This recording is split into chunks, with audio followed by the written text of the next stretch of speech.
our group. My name is Gopal Haturahmania, my number 32. My name is Bagas Saputra, number 7. My name is Ashdaf Fajar Maulana, number 5. My name is Nabila Putri, number 20. My name is Siti Nurhalimah, number 13. So today we will presentation about Ringkas Dingklok history. Pembagian materi pada presentasi hari ini yaitu: pertama ada alur cerita peristiwa Rengas Dingklok, yang kedua latar belakang terjadinya peristiwa, yang ketiga dampak yang ditimbulkan, dan yang terakhir tokoh-tokoh yang terlibat. Pada tanggal 14 Agustus 1945, Sultan Syahrir mendengar kabar dari radio bahwa Jepang menyerah dari Sekutu. Mendengar hal tersebut, ia segera menemui Soekarno dan Hatta untuk menyampaikan kekalahan Jepang. Silang pendapat pun terjadi di antara ketiga tokoh bangsa itu. Syahrir meminta agar kemerdekaan segera dideklarasikan. Namun, Soekarno dan Hatta yang belum yakin dengan berita kekalahan Jepang.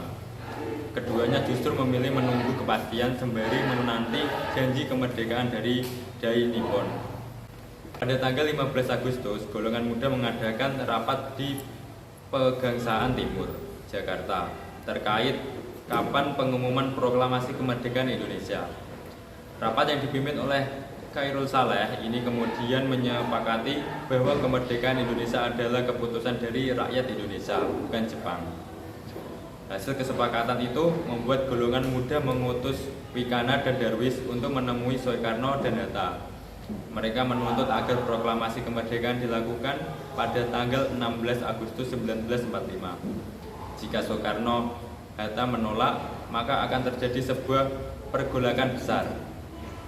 Permintaan Wikana dan Darwis ditolak oleh Soekarno dan Hatta, sehingga tokoh golongan muda memutuskan untuk membawa Soekarno dan Hatta ke Rengas Dengklok pada pukul 3.00 WIB guna menjauhkan mereka dari pengaruh Jepang.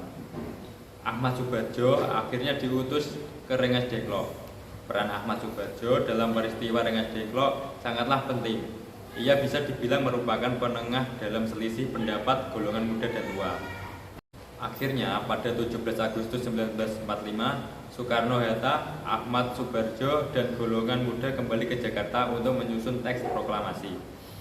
Kemerdekaan Indonesia yang diketik oleh Sayuti Melik dan berada di kediamannya Laksamana Maeda di Jalan Pegangsaan Timur nomor 56. Latar belakang peristiwa Rengas Dengklok diawali dengan adanya perbedaan pendapat antara golongan tua dan golongan muda mengenai kapan pelaksanaan proklamasi.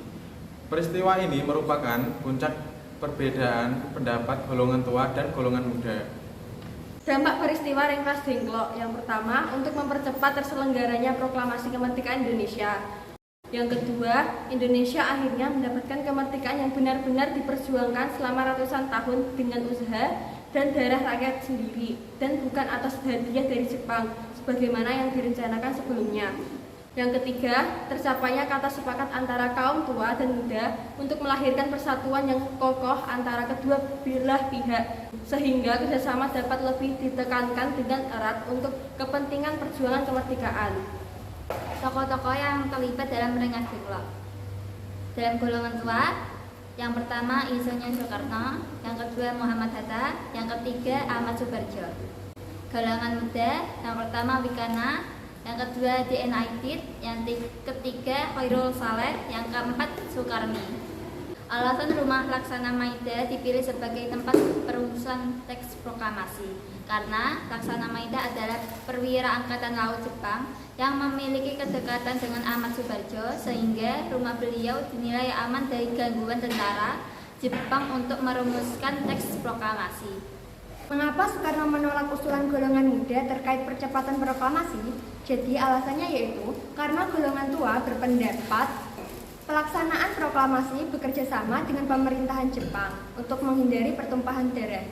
Selain itu, Soekarno juga merupakan seorang ketua PPKI. Thank you for